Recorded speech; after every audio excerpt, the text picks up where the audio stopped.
Good evening, guys, and welcome back to another episode of Backmarker Battles. I'm glad to bring this back after being away for a couple of months. But of course, I wanted to wait until we were a little bit later in the season to bring this back, so that way, the battles that I would go over with you guys would be, more in depth, more stories happening, and luckily that has happened. So we got a big show for you guys today. We got the Truck Series Backmarker Battles. We have an update. Our final update appears to be on the G2G Racing Sonoma incident for my good buddy Lascar. We have the official statement from all of them. We'll go over that. Of course, Xfinity, Cup, Nashville previews, DNQ picks, and all that fun stuff, and so much more. Again, guys, I thank you for joining me. Of course, you know the drill. Follow me on social media at Start and Park Car. Like and subscribe to the channel. We just hit 319. Again, guys, the goal is 350 by my birthday, which is July 2nd, if anyone wants to know. But yeah, so that's the goal, guys. Thank you for joining me, and let's get right into it.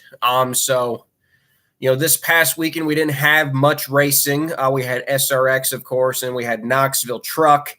So we will start off with the Truck Series to get the situation out of the gate first. On last week's Backmarker Battles episode, we talked in depth about the G2G racing situation and how Travis McCullough had put out a statement regarding his situation on what had happened and on how he felt like it went down and how, it really did not make G2G racing look good in that limelight. And since that episode last week, more reports have come out. G2G Racing themselves even put out a statement that I posted to social media. And just recently, a couple days ago, we've pretty much, I would say, got our final statement on this, because by then everyone just wants to move on. As many of you guys know, one of my good friends on here and supporters of the channel, Brock Beard, released an article. You guys can go check it out on his website. Highly recommend it. My reading doesn't do it justice, but I'm going to read from it from lastcar.info. So yeah, this is the story of the G2G final article from his side. So number one says from Travis McCullough. Travis McCullough lives and works less than 2 hours drive east of Sonoma Raceway. His race shop in Lodi, just a few miles south of his Galt, California home. So yeah, Travis McCullough was the driver of the 47. He was supposed to, of course, drive that truck. To take a step forward to his goal, McCullough reached out to his friend in NASCAR, Brett Bodine. Brett Bodine and I have known each other for quite some time, said McCullough. He's my guy I've always talked to, and which most drivers have technically new to the series. So I call him and I said, hey, I want to do this deal. What do you think? He goes, here's the thing. You want to do Sonoma? You want to do some of these other tracks? That's fine. The only thing I'm not clearing you is for the chase. When we're in the playoffs, I'm not going to clear you unless you have a race under your belt. And I said, that's not going to be a problem. We should have no issue. We're going to Sonoma on June 11th. I think we'll be fine. He says, no problem. I'm going to clear you. You're all good. I have emails to show it. This has nothing to do with being pulled out of the truck due to experience, like we had originally predicted and like myself had originally predicted before, that was the reason why Travis had been taken out of the seat. Yeah, he was approved, but I do wonder, would they really have let him on the track for qualifying the next day? Let's say the truck was ready. Would they have let Travis through for qualifying with no on-track time whatsoever? Maybe so. So maybe we did jump the gun on that. And again, that's why I'm glad more reports like this have come out. So now we really know the story. It was not because of his lack of experience. It really because the truck was just not ready. And, well, like I said, the whole situation just kind of fell apart. So continuing on, with Bodine's support, McCullough looked through different teams looking to run the Truck Series. He soon landed on G2G Racing. Part 2 for G2G Racing in the article says, according to Tim Silva, crew chief and team manager for G2G, Tim Vines and Billy Shear bought out Races O'Reilly's two-truck operation, CMI Motorsports, at the end of last season. At the time, CMI had an inventory of Toyotas, Fords, and Chevrolets. The reincorporated G2G effort chose to sell everything other than the Toyotas, including some that were purchased by Vines from the KBM team. The transition has not been entirely smooth. Among the team's Toyotas was the one that Andrew Gordon ran in this year's Bristol Dirt Race, which due to an oversight had not been properly transferred from CMI to G2G. That was the race where, for some strange chassis reason, the G2G racing team was forced to withdraw the 46, ran a duct tape 49, and ran under the CMI Motorsports banner, in which that truck was, it technically received owner points for CMI Motorsports, but since that was a registered team, I don't think that truck got any points, and it really hurt G2G in the point standings, and that was kind of an embarrassment effort right there. So moving on with the article, we also had this required a last-minute number change, awarding Cicerelli owner points to a team that he actually had no longer even owned, with Gordon finishing 32nd. When including Gordon's run at Bristol, the G2G team had qualified at least one of its trucks in each of the season's first 11 races heading into Sonoma. In fact, at Atlanta, they managed to get both trucks in the show, with Matt Jaskol taking the team to a best 19th place finish ahead of Brennan Poole in 28th. But of course, you guys know, Jaskol would leave the team a couple of days later, taking the sponsorship with him. Johnny Sutter, who had also given the team its very first start, has likewise will not run to the team again since the electrical issues at Daytona left such a disappointing effort that Sauter will more than likely not return to the organization out of frustration. And more mechanical gremlins have plagued the team more than often and not this season, including Darlington, where Brennan Poole made multiple trips to the garage area for a truck that constantly lost power. More issues that would even follow afterwards. Poole earns the team's best finish since Jaskol's departure when he took a 23rd at Texas, but the team entered Sonoma after back-to-back DNFs at Charlotte and Gateway, both due to mechanical issues in the first half of the race. Tim Silva would go on to say, "And so we're trying to build our fleet," said Silva. "As a small team, we're trying to get our chassis up to date where they are. Most of our trucks we have are KBM trucks, so it just takes a lot of money to do it. And that's what we do, is sell rides to drivers. If the owners would want to put money back in the team to build their inventory up to be competitive with the inventory that we have, the owners that we have, the employees that we have here at G2G, we could be a top 15 truck every week." A little iffy on that. But the problem of it is that the owners funding out of their pockets of right now. If we could get somebody to come on board with extra money, like the Jaskol sponsorship, we could be a top 15 truck every week with the inventory that we have. Now, I could agree with that actually to some extent. With the type of sponsorship dollars that Jaskol is bringing, if they could get those trucks to run properly, I mean, there's no doubt in my mind Brennan Poole could take a truck like that and run top 15. You guys have seen it before. Brennan Poole's a very, very accomplished driver. We've seen what he's done with the Mike Harmon equipment, getting that stuff into the show when it really doesn't belong in the show. Not for a lack of effort, not trying to shame Mike Harmon, but that car is just very old, and getting a guy like Brennan Poole to get that car in the show really shows his true talent in the sport, and also goes to show that Harmon can prepare a decent race car. But I agree with that statement. If they could get that truck together, G2G Racing, maybe not top 15, but very well could be a top 20 team. Moving on, sometime between the end of February and early March of 2022, McCullough entered into a contract to drive for G2G at Sonoma. "I did all this deal with G2G myself," said McCullough. "I have a problem with allowing people to do my work for me.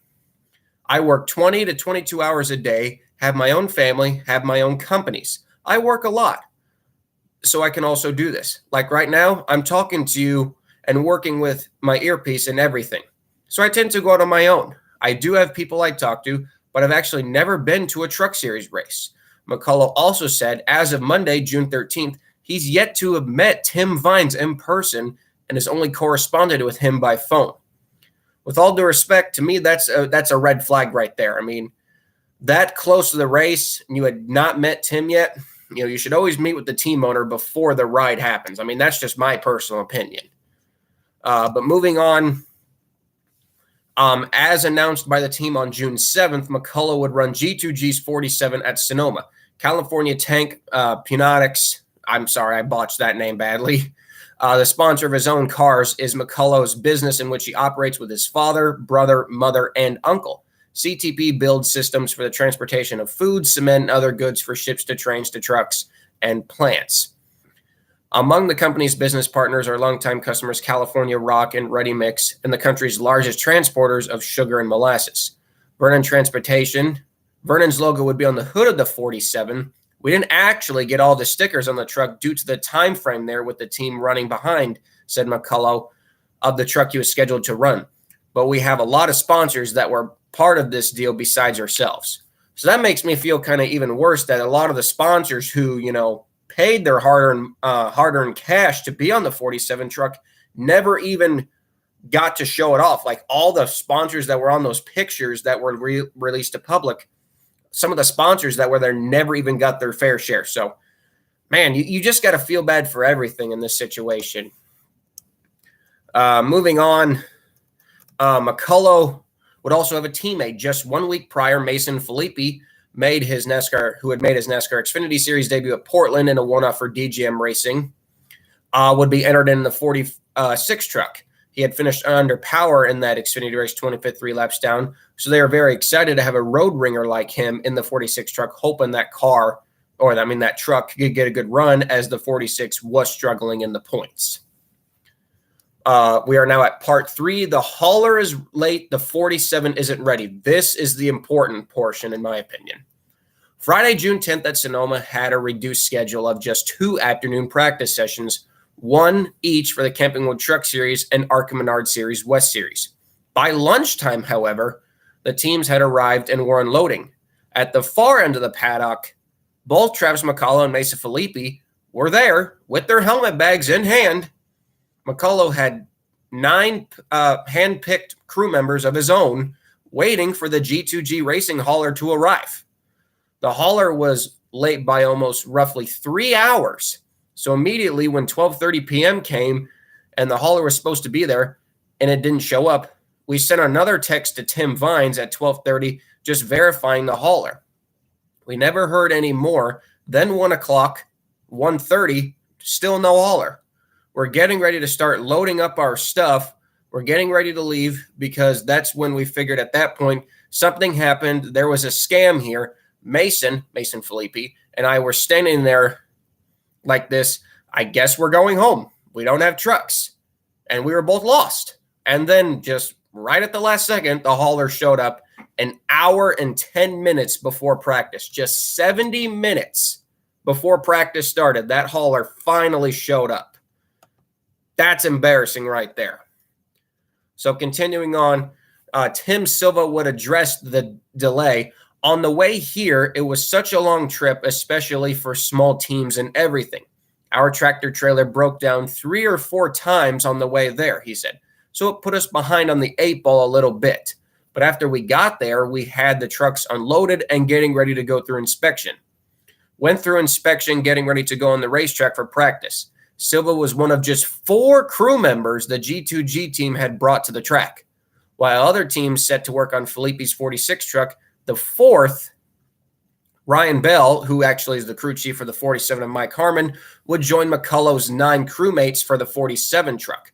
Most of these guys are great, but I only met one of them, said McCullough, and that was Ryan Bell. And he wasn't even part of the team. He was just called in as an outside gentleman that come in to help for the weekend, and he was probably the best guy I talked to on that team.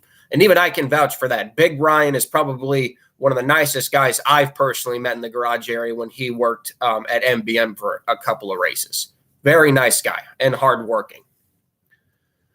Continuing on, McCullough's truck was unloaded first, followed by Filippi's, and right away McCullough noticed something was wrong.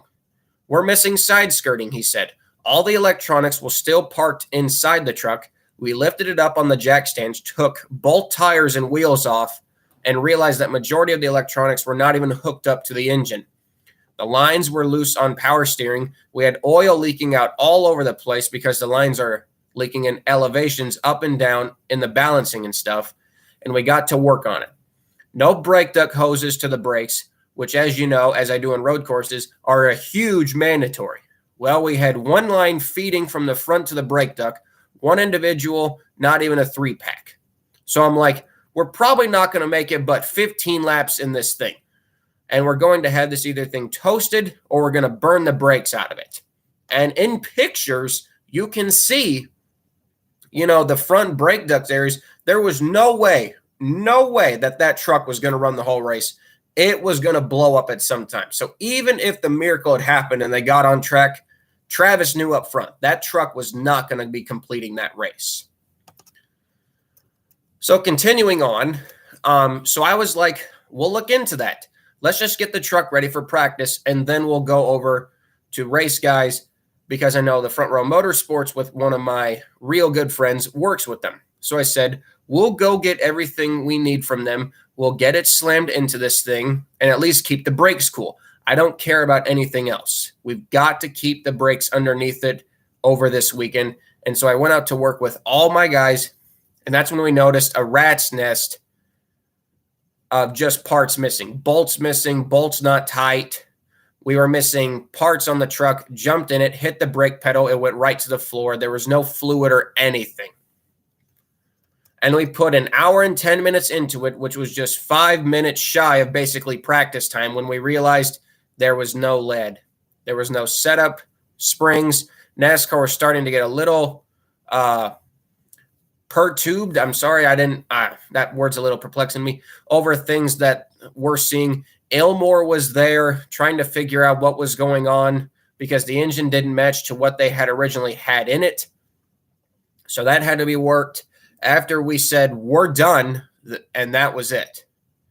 There's no way this truck's going on track. And even Ryan Bell stated that this is not going to happen today. I said, no problem. It is what it is. We're going back to our motor coach on top of the hill. We're going to revisit this situation at hand, and then I'll come back and see you guys. Continuing on, by rule, NASCAR prohibits a rookie driver from making their first laps in qualifying in the race. So McCullough missing practice put an end to his weekend. So right there, I mean, that's kind of what I said too. I said earlier, maybe it wasn't the reason why, but that really was the reason why, I would say, because if you don't run your practice laps, it goes the same in ARCA. If you don't run your practice laps and you're a rookie at the track, they're not going to let you compete in qualifying, and especially the race. So continuing on, when practice started, I walked through the garage, the Cup garage, and we were just watching practice. I had to kind of get away. I wouldn't say vent, but get away. I was a little wound up by Solid seeing what was delivered to the track and realizing that we were probably, chances we're not going to get on the track over the weekend. It was a lot of effort, a lot of time, a lot of money put in to this to literally have nothing in the end. It was a complete waste of time for a trip, and I just don't understand. Continuing on, McCullough did say that the 47 presented for inspection sometime on Friday. It didn't go well. So at some point, they continued working on it when time permitted. And by that night, they had actually had the truck able to roll. Not fire, but roll by hand. The team pushed it in line to get into tech and made it 2 minutes. By the time they jumped on the truck, NASCAR tech, they basically told me, in a lack of words, they basically told me, get this effing thing out of the lineup. It's not even anywhere close. I've been through tech a personal couple times in both ARCA and NASCAR, and boy, if the tech officials are telling you that, there is just no way. I'm kind of surprised they would use that language, but wow, that is a statement right there. We didn't even get through the first line item and you failed. And I immediately was like, you've got to be kidding me. And the airbox was not correct up on the carburation side for the throttle body. I mean, there was just loads of it. So they took it back. And I believe at that point, after we seen that, we just went back up to the motorhome. We watched, they covered the trucks, and that was it for the night. Unable to clear inspection for any other driver to qualify it on Saturday, the 47 was forced to withdraw, locking in the remaining 36 trucks who entered into the race. I feel sorry for Travis in this situation, said Ryan Bell. In a statement G2G published on June 17th, it is very unfortunate, as I was looking forward to working with him at Sonoma. McCullough would go on to say, I like being thrown in the corner. I like the odds stacked against me because I always prove it wrong. That's me. So if you're going to give me something set up and it's perfect saying you're going to go get out of there and win, no problem. I think we got you handled. I'll probably mess it up. you say, hey, there's potential chance that setup's not going to be right. You're going to have to really wheel the heck out of this truck to get into victory lane. I'll win it every time. I like the odds stacked against me.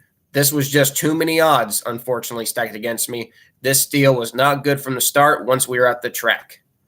But the truck was not Travis McCullough's only issue. Part 4 of this article is the drug test. Sometime after he had entered into the deal with G2G, McCullough had undergone a drug test in anticipation for his race at Sonoma, as of course every driver and crew members are forced to do, because the substance abuse policy should always be mandatory in any kind of sporting division. NASCAR refused to honor this test because it wasn't through NASCAR's actual vendor. Drug-Free Sports, with that, McCullough completed still another drug test through DFS and understood that he'd have to have the results before the opening practice session on Friday. But come Friday morning, he had yet to receive those test results. And even if the truck was allowed to get on the track, Travis himself was not going to be allowed to run. According to crew chief Tim Silva, it was the reason that G2G was forced to withdraw the 47. NASCAR has some rules. He said the rules as of driving, you have to go through the drug testing and impact testing and everything.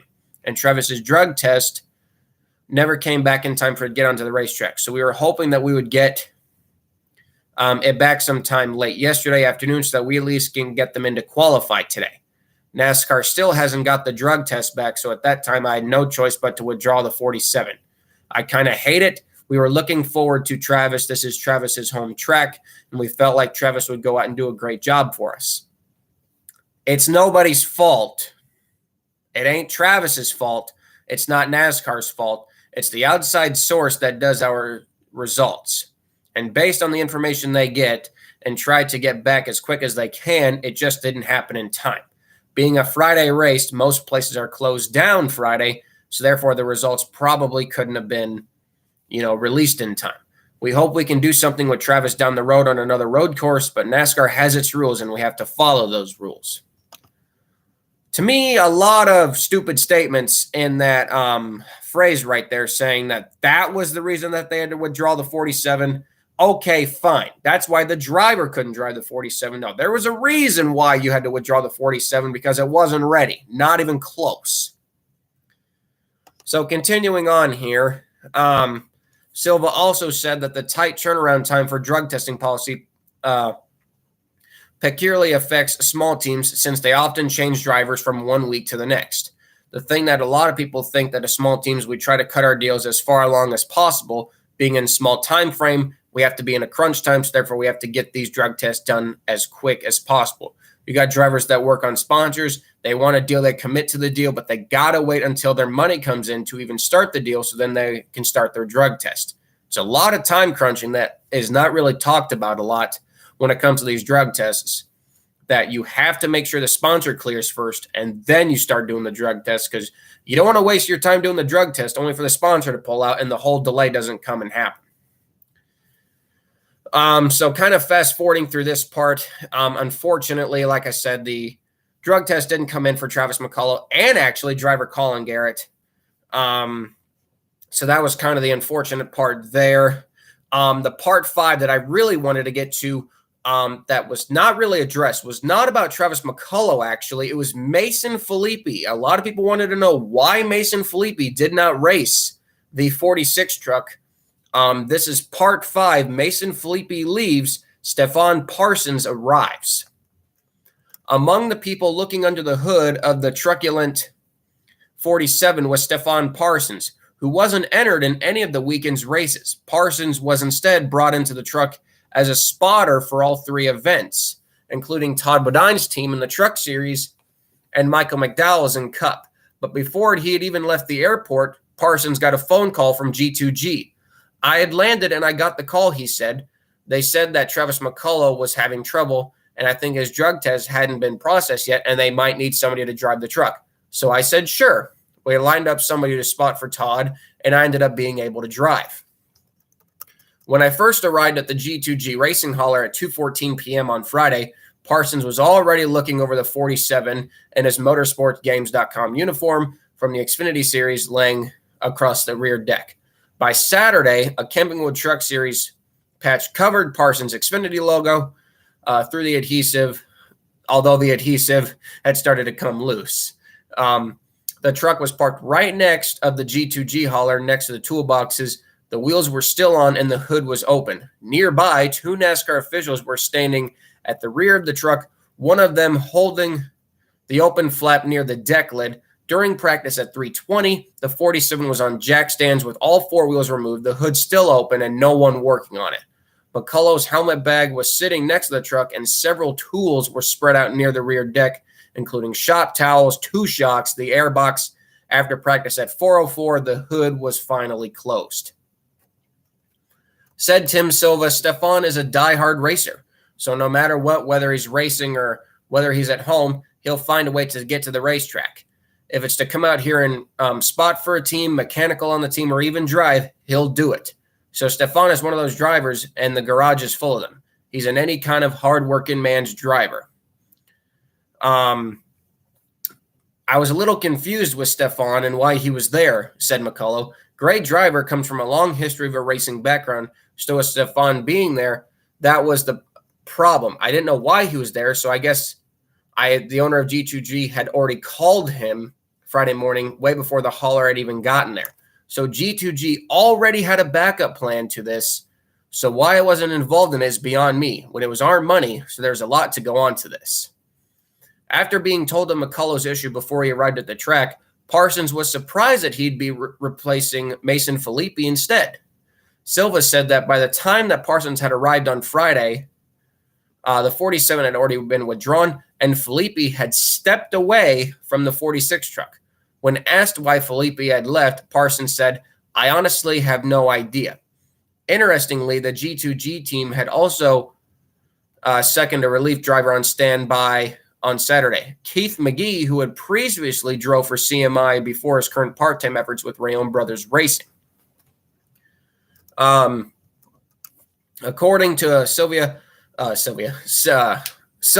Filippi was unsatisfied with his own performance. Filippi was doing a good job yesterday, and he just felt like he wanted to perform a little bit better.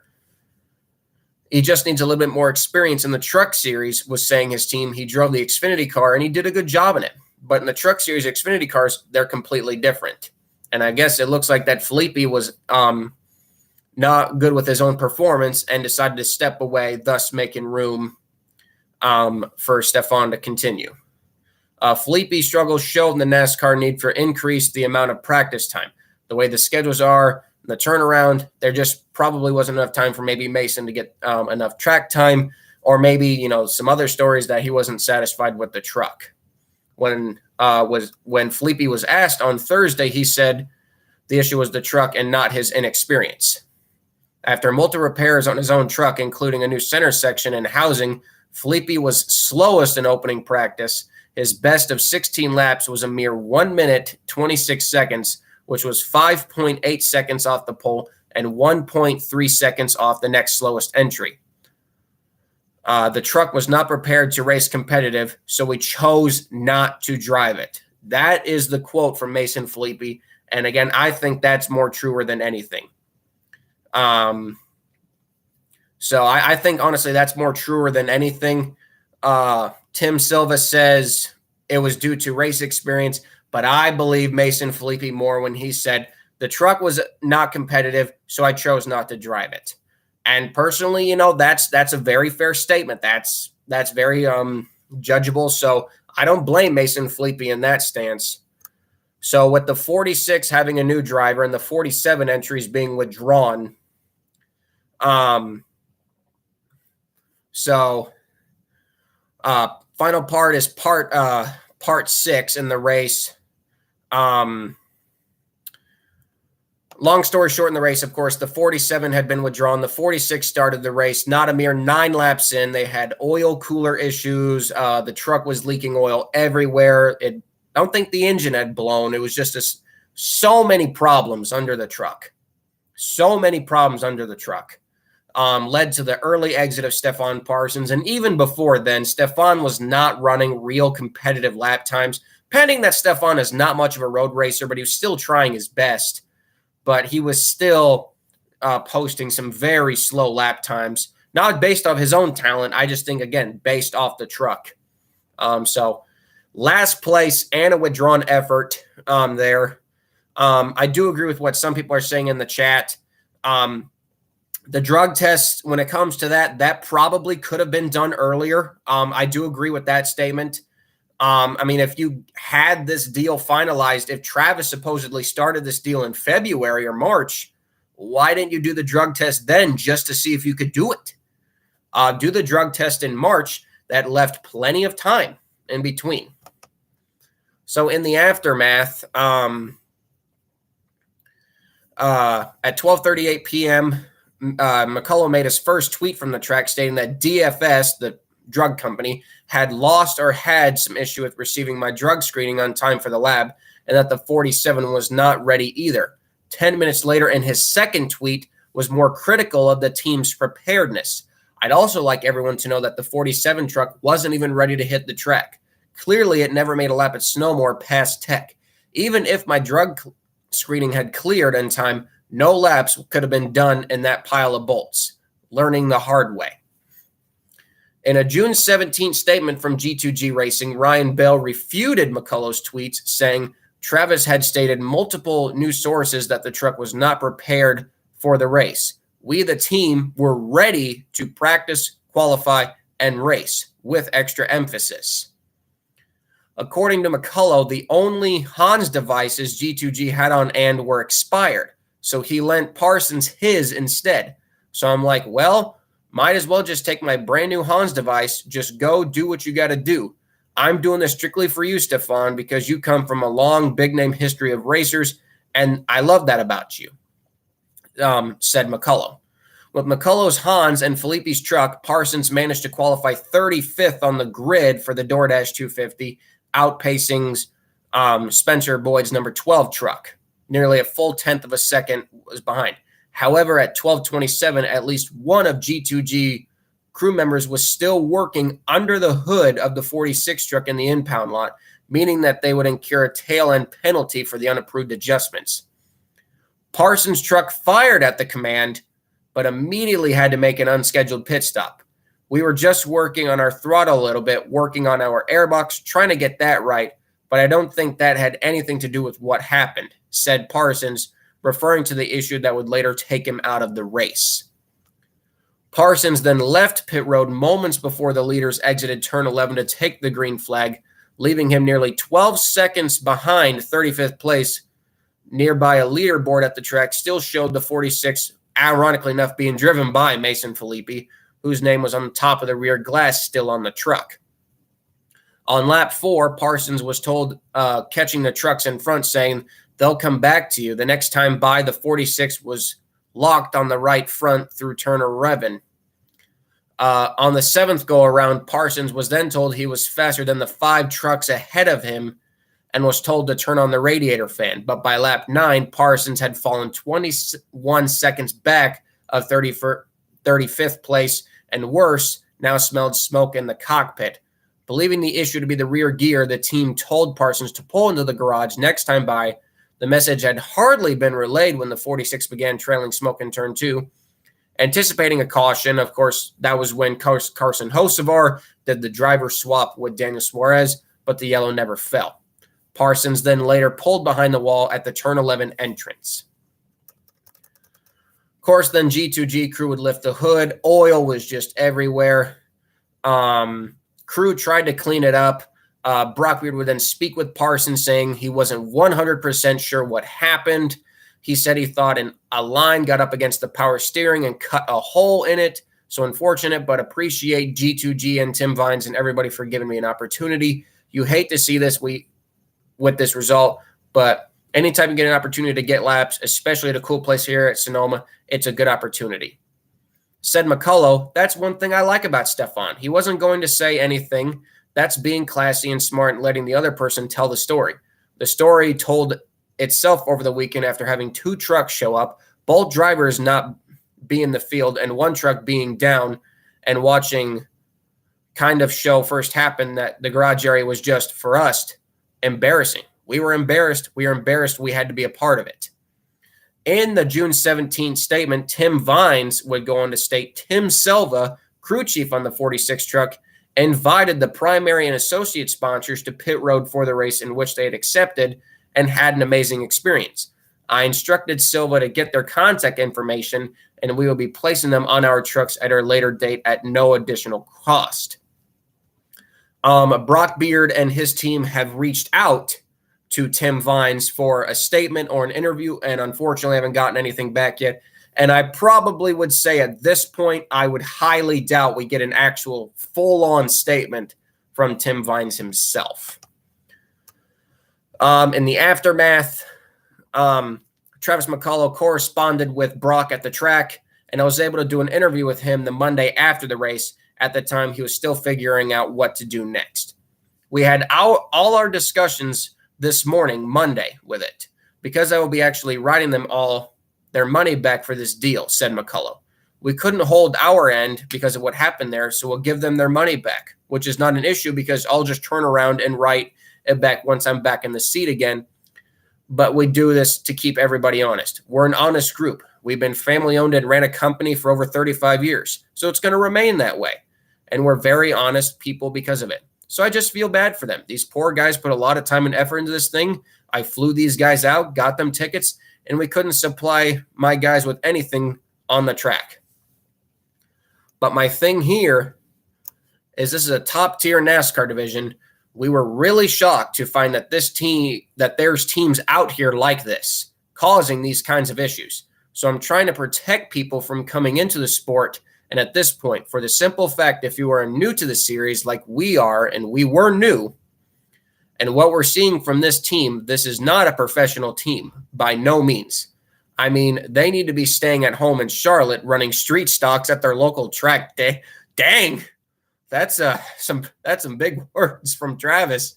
And that's the side, if they can even keep up with that. Oh, dang. I was really shocked that NASCAR has allowed this team to even participate or even put on the NASCAR side of their hauler with what happened. And this is bad. This is not what NASCAR needs. NASCAR and I have already talked about it, and there's a few bigger guys in NASCAR that I have to contact. And we've had our discussion today about this, and this is not what they needed.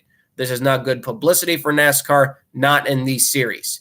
If we're a local home track series, this kind of stuff happens. At the same time, another door had opened at Sonoma, and he reunited with an old friend on the grid. Josh Rayom contacted me to drive one of their trucks this weekend, after this weekend, and he was trying to figure out what was going on. And I'd actually know somebody very close to that team, and we were actually just re-met over the weekend after probably 13 to 14 years away.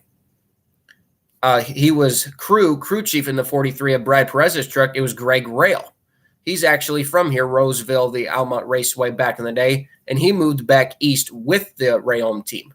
So I've known him since I was a kid. He either helped me with racing and something, and a little cylinder modified car that we had back in 2000. I actually had the uraceit.com racing school, Almont Raceway and stuff. That was me. That's how I met with Greg a lot of years back.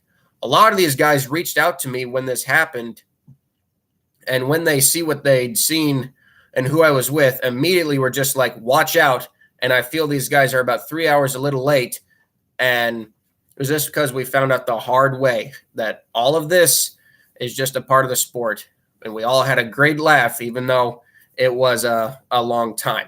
So that was the official statement from Brock Beard. Wow. I didn't expect it to be that long, but I'm glad you guys kept up there with me. That was the official statement from Brock Beard and everybody else on the situation. I got to say, I'm still on Travis's side with all of this. I think G2G Racing failed to bring a truck that was ready. And I hate that because I do have some friends working on that for G2G Racing, but I have to go with Travis's side here. I just think that these trucks, the way that they were describing it, The 46 truck was barely ready to compete on the track, and the 47 had no chance to go. You know, knowing Stefan Parsons, that guy, he'll just drive anything he can. He's a wheelman. Stefan Parsons is a damn wheelman. He'll drive anything you give him, and he'll give it 100%. But then that right there, they're saying you're catching the next 5 trucks ahead of him. I was watching the race, and I was looking at lap times. The 46 was not catching anyone. So I guess you got to provide, like confidence in your driver, but just what a crappy situation for everyone. And coming into this weekend, we have a huge entry list. This is actually a perfect correspondent to go right into our Backmarker Battles Nashville preview for this weekend, the Rackley Roofing 200. As you know, guys, we had the previous race at Knoxville. Bryson Mitchell was in the 46 G2G racing truck. And I'm not going to lie, guys. Bryson actually was really competitive. The results of that 46 truck do not show. You know, I was there. I thought the 46 was a lot more competitive than I thought it was going to be. Unfortunately, the engine died. They tried to get it going back in the garage again, but it just wouldn't refire. But I will honestly say the 46 really, I'd probably say the most competitive race it ran was at Knoxville until the engine issues. But unfortunately, the 46 has been kicked back to 38th in the points. Hill Motorsports was able to bounce back, stay inside the top 20 with another 19th place finish. Also following Knoxville, some drops for some teams in the points that could affect this weekend with 42 entries. As for the top 20 battle, the final 2 trucks in that battle right now for 19th and 20th. 19th is Hill Motorsports, 20th is McAnally. The 75 is 21st, but that's not a full-time truck, so they're not eligible. The 45 truck is then the next truck in points, but they are nearly 20 points behind the battle. So right now, the top 20 trucks are sitting pretty. In terms of owners' points, the 20 team took another bad dip with another bad finish. The 9 is still 34th in points. The 44 has fallen to 32nd. The 62 with the bad finish fell to 37th, and the 43 has fallen to 36th. So, and G2G's 46 truck has fallen to 38th. So, Nashville this weekend could be a long weekend for some of these teams for sure. But looking at the official entry list for this weekend, again, we got 42 trucks. God, I tell you, for DNQ Picks, right out of the gate, you know, with all due respect to the G2G racing, I'm just not seeing a lot of speed. In terms of my DNQ Picks for this weekend, I would have to pick the 90 because when I saw them at Gateway, they just didn't show really any speed. They were, if not one of the slowest or the slowest trucks. So the 90, both of the G2G trucks, I just don't see those trucks being competitive enough to get in the field. I think Caden Honeycutt might get there, but I don't think he's going to do it. So they're on my DNQ list.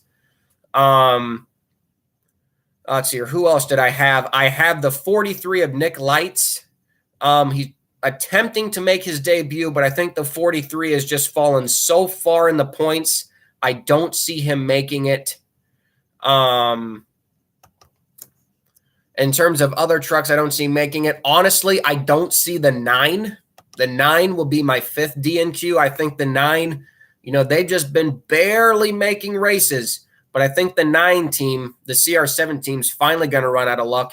And my final DNQ, my 6th and final DNQ for this race, I'm going to call it right now, will be the 84 of Clay Greenfield. Now, Clay is a good qualifier, but we got 11 trucks here. You got to beat 11 trucks to make this race. And the reason why I'm picking Clay is not because that truck's going to be competitive, but Clay has had some issues qualifying for races.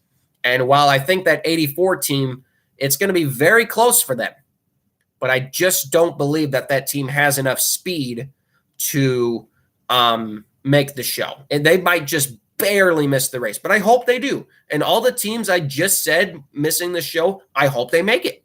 I never want to see a team go home, but 6 trucks got to go home. We have this race also, the return of Jennifer Jo Cobb. Actually, I just forgot that Jennifer was entered, so my apologies, guys. Flip the 9 and the 10, put the 9 back in, take the 10 out. There's no way Jennifer Jo Cobb is going to qualify in. That's not being disrespectful. There's just no way she's going to qualify in. If Jennifer Jo Cobb qualifies in, I will literally just come on here and just be shocked. I don't know. But yeah, so those are the results there. That's the bonus results for the truck series. The Knoxville truck race, like I said, guys, I was there with Hill Motorsports. Got to meet Jerry Kennedy, who's in the chat. What a weekend it was. And again, just very blessed to call Timmy and Tyler Hill close friends.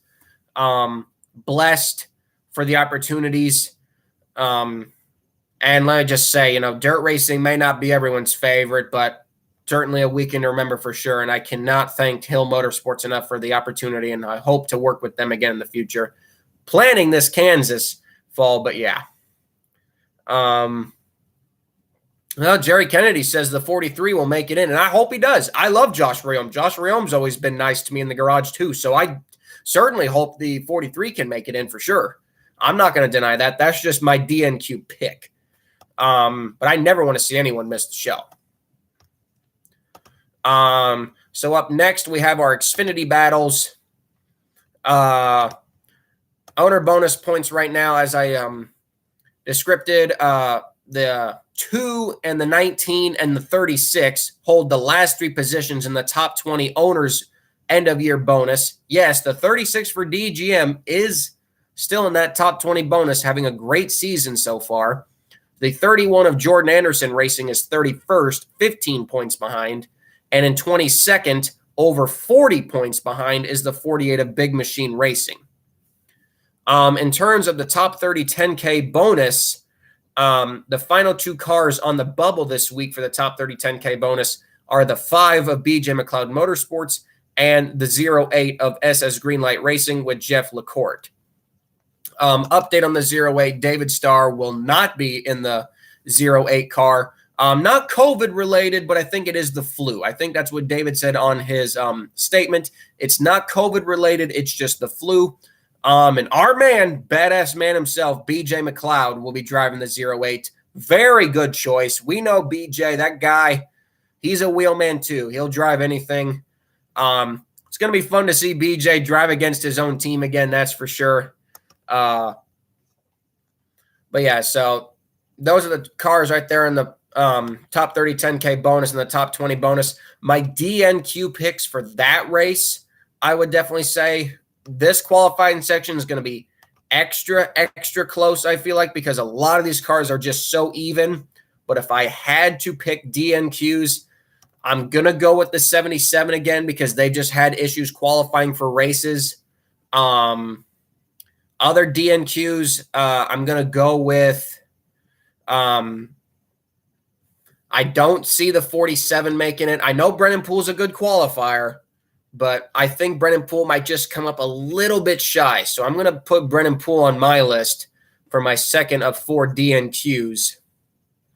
I also don't think the 99 is going to make it. The 99 BJ McLeod entry, which is entered in with Matt Mills, they've struggled. Obviously, they went down to part-time, so they've fallen in the owner's points. I don't see that car making it either, so that's 3. And my 4th DNQ that I'm predicting for this race is actually Josh Williams.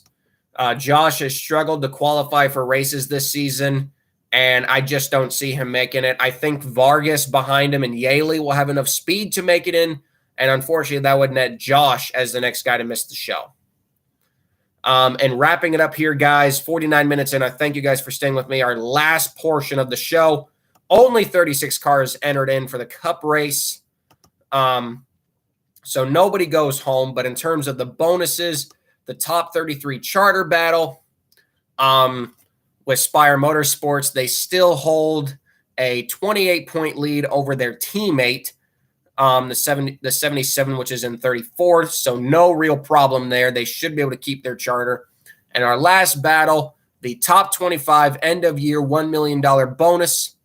That's 47. JTG Doherty currently sits 24th. The 23 for 2311 Racing sits 25th. Behind them, 14 points behind, is the 42 of Petty GMS and the 41 of Stewart Haas Racing, which sits 27th, also 22 points behind. But anyway, guys, it's definitely going to be an interesting weekend for sure. It's going to be a very hot weekend, but these qualifying sessions are going to be very interesting to watch. And I'm going to be happy to watch them. And these backmarkers, man, for sure will be in one heck of a battle. So I thank you guys for joining me tonight for an impromptu episode of Backmarker Battles. As, of course, check out the ARCA Racing podcast and all of my other videos. Like and subscribe to the channel. I hope, like I said, guys, we can get to 350 by my birthday. It would be much appreciated. Of course, follow me on social media to check out more start and park car content. And we'll catch you guys next week with the ARCA Racing podcast and another episode of Backmarker Battles. Thank you guys and enjoy the rest of your Thursday night. I've been Colby Evans signing off.